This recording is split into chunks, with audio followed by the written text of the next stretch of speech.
We have enough jihadis on the streets of Britain without reintroducing Shamima Begum. The Tower Hamlet terror tourist can rot in a foreign camp.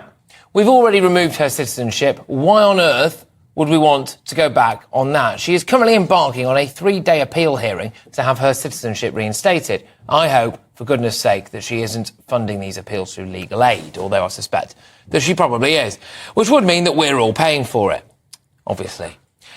Well, we can add that to the list of prolific wrong-uns that ordinary hard-working Brits have funded through the courts. But the court case centres around whether or not it is wrong to strip her of her citizenship because there is a strong suspicion that she was recruited, transferred and then harboured for the purposes of sexual exploitation by ISIS. Essentially, that she's a victim and that she's British, therefore she is our victim and she should come home.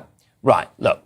We all make mistakes in life. Sometimes those mistakes have consequences. Mistakes like joining a jihadi death squad. That's the kind of error that you have to live with forever. She's had 3 children. Apparently they have all sadly passed away. And she did, regrettably, put them in that situation. She has to take some accountability for that.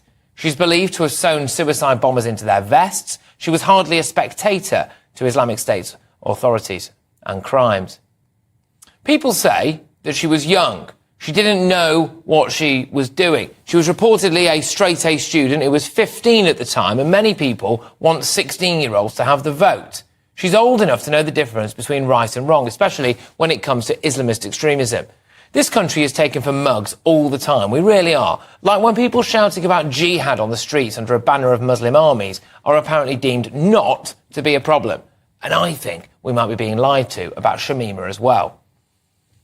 By Shamima, in fact, by herself. She first appears in old traditional Muslim clobber, doesn't she? Then, before you know it, it's the baseball cap's out, they've slapped a bit of lippy on her, and she's a Western woman. I mean, come off it, that's just a PR charade, isn't it?